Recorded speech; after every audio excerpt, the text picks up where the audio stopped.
누가복음 봅시다. 누가복음 17장 한 절 읽읍시다. 예수께서 제자들에게 이르시되 실족해 하는 것이 없을 수는 없으나 있게 하는 자에게는 바로다.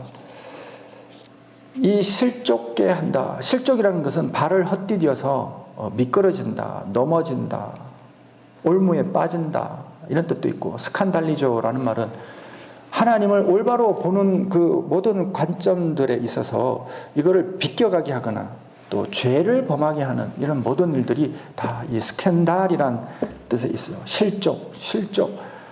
하나님을 바라보지 않고 결국 그것은 자기를 향해서 상급을 쌓는 거예요. 사람들은 하나님이 주신 형상과 모양이 있기 때문에 이 주체적인 그런 성품을 다 가지고 있어요. 그래서 자기 속은 보지 못하게 돼 있어요. 우리 눈이 바깥은 보고 남은 볼 수 있는데 자기 속은 보지 못하게 돼 있다고요. 이게 하나님의 섭리. 그래서 이 지혜의 눈을 가지려면은, 이게 신령한 눈이고 지혜의 눈인데, 이 눈을 가지려면은 우리가 하나님을 알아야 되고 예수 그리스도를 섬겨야만이 자기를 들여다볼 수 있는 눈이 생기는 것입니다. 그래서 우리가 요즘 회개를 공부하면서 거울을 보면서 예수의 모습이 보여야 된다. 하나님의 말을 하고 하나님의 말씀을 귀로 들어야 되고 또 하나님의 마음으로 세상을 바라보게 돼야 되는 것입니다. 옆에서 사람이 죽었는데 그 눈물 흘리는 사람을 보고도 아무렇지도 않아요. 내 것만 생각하는 거예요. 내 거 왜 안 주시냐. 이것이 바로 원수 마귀들이 마음을 다 빼앗아간 것입니다.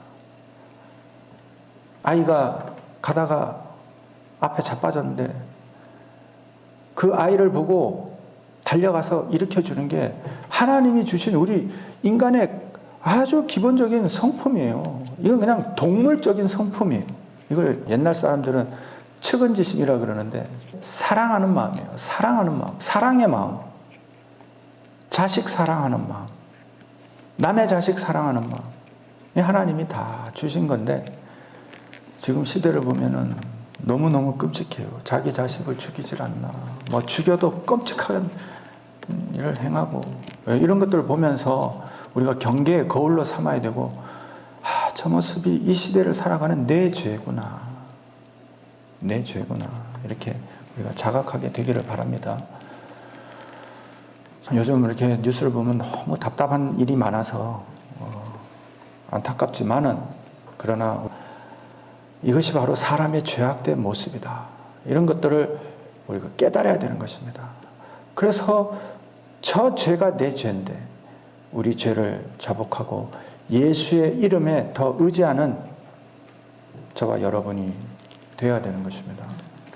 그래서 우리가 거울을 보면서 예수의 모습이 우리에게서 많이 나타나는 그런 은혜의 사람이 되기를 축원합니다.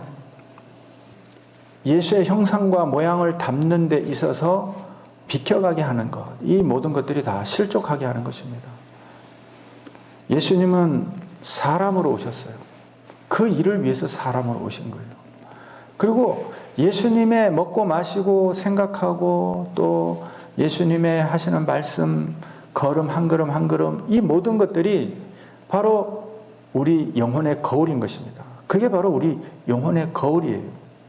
예수님은 가난한 사람, 또 소경인 사람, 연약한 사람들에게 어떤 말을 했고, 또 거짓말하는 자, 권세 있는 자, 사람들에게 신앙을 회방하고 예수께로 나아오는 길을 시기 질투한 자, 이런 사람들에게 무슨 말을 했는가. 그리고 주의 몸된 성전에서 돈을 바꾸고 앞에서 일을 남기려고 장사하는 사람들에게 예수께서 그 상을 엎으시고 노끈으로 가죽 채찍을 만들어서 거기를 다 때려 엎으면서 얼마나 분노를 내시면서, 오늘로 따지면 당장 구속감이에요. 만약에 저 같은 사람이 그래봐요, 그냥 바로 잡아가지요. 중요한 것은 하나님의 나라가 되어야 될 이 교회의 모습을 가지지 않을 때, 그때는 예수의 마음을 가져야 된다. 그 애굽의 바로가 그 이스라엘 백성들을 핍박하고 그들을 멸하려 할 때 저들은 우리와 다른 종족이다. 저들은 우리와 다르니 우리가 저들에게 지혜롭게 하자. 그리고는 저들 위에 감독을 세우고 핍박을 하고 회방을 하고 종족을 멸살시키려 했잖아요. 교회 안에도 그런 것이 있고 믿는 사람들에게도 그것이 확연히 느껴지는 것이 세상 사람들하고야 우리하고의 관계는 긍휼한 마음을 가지고 불쌍히 여기고 전도의 대상이고 저 사람들에게 복음을 전하면 저 사람들이 참복음을 들으면 저 사람들도 회개하고 예수께로 돌아올 텐데 그걸 잘못된 거짓 복음으로 말미암아 상처 입어가지고 그런 사람들이 부지기 있어요. 부지기 있어요. 우리 이런 거 보면서 가슴을 치고 애통해야 되는 것입니다. 그런 사람들이야 뭐 긍휼한 마음을 들고 사랑의 마음이 들지만은 저는 사실 목회자가 되고 나서부터 목회자들 세계에서 사랑을 느껴본 적이 없어요. 그래서 참 너무너무 안타깝다. 이런 부분들이 너무 안타까운 거예요. 교회 안에서는 좋은 목자 밑에 있는 이런 사랑이 많은 교회는 거기가 천국 잔치인 것입니다. 가서 교회가 즐겁고 봉사하는 것이 즐겁고 아이들 볼 때마다 즐겁고 아이들을 위해서 마음 쓰게 되고 일주일 동안 그들 위해서 기도하게 되고 이게 사랑의 마음이잖아요. 네 자식 내 자식이 어디 있냐고. 다 교회 안에 들어오면 다 형제 자매요. 그때가 그리운 거예요. 그때가 그립다 이런 생각이 많이 들어요. 그런데 또 하나님께서는 이 모양 저 모양 우리에게 또 사명을 주시고 또 우리의 심령을 굳게 해서 뭔가 하실 일이 있고 담대함을 주시려고 또 계획을 가지고 계신 줄 믿습니다. 모든 것이 다 하나님의 뜻이요. 하나님은 우리 각 사람의 머리털 숫자까지도 다 헤아리시는 그런 분이신 것입니다. 예수의 모양으로 나아가는 길에 해방하는 악한 영들이 얼마나 많아요.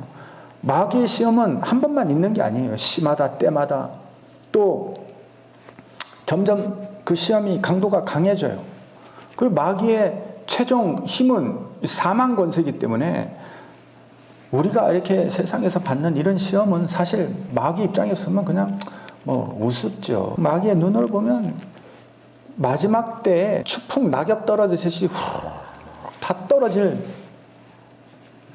그런 다 말라 비틀어진 낙엽만 못한 성도들이 겨우 나무에 붙어 있는 게 눈에 다 보이지 않겠습니까? 그 죽을 병에 걸려서 믿음을 가지고 회복된 사람들은 어떻게 보면 굉장히 믿음이 견고할 수 있는 것입니다. 우리가 평소에 믿음을 잘 지키고 있으면 하나님께서 때가 되면 그 시에 힘 주시고 능력을 주시고 그리고 일이 우리에게 일어나게 되는 줄 믿게 되기를 바랍니다. 그래서 우리가 믿음을 아무나 가질 수 있는 것이 아니고 또 견고한 믿음도 하나님이 주셔야 되는 것이다. 실족하지 말자. 그래서 예수님이 이 이야기를 잘 들어보세요. 이게 지금 회개에 대한 그 5가지 큰 비유를 다 이야기를 하고 그리고 마지막에 비유가 뭐였냐면은 부자와 나사로에 대한 비유예요. 그런데 이 부자가 죽어서 회개를 했단 말이에요. 죽어서 회개를 했잖아요. 이미 죽어서는 회개할 시간이 없다. 이걸 가르쳐 준 거예요. 회개는. 그러니까 더 이상 네가 그쪽에서 이쪽으로 올 기회도 없고 올 수가 없어요. 하나님의 창조 섭리이기 때문에 그 음부에서 불꽃 가운데서 지옥불에서 얼마나 고통스러운지 거기서 이쪽으로 오고자 해도 올 수 없고 이쪽에서 그쪽으로 가고자 해도 절대로 갈 수 없다. 그 가고자 하는 그 마음이 내가 당장 물을 먹지 않으면 목이 말라 죽을 것 같은 그런 상황에서의 갈망, 물에 대한 갈망이에요. 이 갈망의 가장 큰 게 물에 대한 갈망이래. 물. 음식을 못 먹는 건 우리가 참을 수 있고 감각이 없는데 물에 대한 갈증, 갈망이 가장 큰 거예요. 오죽하면 지옥에서도 그 불꽃 가운데서도 물 한 방울만 있으면 그 살 것 같은가. 그 정도로 이 물에 대한 갈망이 그렇게 고통스러워. 이 물이 상징하는 게 뭐냐 하면은 바로 어머니요, 또 바다요, 그리고 생수다 이 말이죠. 가장 귀한 물은 생수예요. 생수. 가장 깨끗한 물이 가장 귀한 물이 생수, 시원한 생수. 그런데 이 부자가 그 불꽃 가운데서 회개를 했는데 기회를 얻지 못했다. 그 말을 듣자마자 이 부자 관원이 얼마나 인품이 훌륭한 사람이냐면 나는 죽어도 좋다 이거예요. 유다가 자기가 잘못한 걸 깨닫고 나서 자기가 스스로 목매달아 죽었잖아요. 그러니까 유다는 세상 사람들이 볼 때는 굉장히 의롭고 강직한 사람이에요. 와, 저 사람은 자기가 잘못하니까 자기가 책임질 줄 아는구나. 베드로는 예수님을 부인하고 닭이 3번 울 때 배신하라 그랬더니 거기서 막 노발대발하고 막 주야 절대로 나는 그런 일이 없습니다. 하고 그렇게 큰 소리 치던 베드로가 그 대제사장 집에 고문하는 그 형털이나 뭐 이런 분위기를 보면서 덜덜덜덜덜덜 떨다가 그 집 종이 너도 그 사람이랑 같이 있는 것을 내가 봤다. 그러니까 막 욕을 하면서 네가 미쳤냐? 욕을 했다 그러잖아요. 나는 저런 인간하고 나 아무 상관도 없다. 그랬던 사람이 베드로예요. 그리고는 나와서 닭이 우는 소리를 들으니 예수님이 그냥 괜히 닭 우는 소리 이런 말 한 게 아니에요. 닭은 새벽을 기다리는, 생명을 기다리는 그런 동물이다. 그 닭 우는 소리를 들으니 베드로가 회개를 한 거예요. 예수님 소리를 들은 게 아니에요. 닭 우는 소리를 듣고 회개를 하고 눈물을 흘리고 그리고는 예수께 돌아와서 나는 죄인입니다. 나를 그냥 죄인의 하나로 여기소서. 이게 이제 베드로의 심정이죠.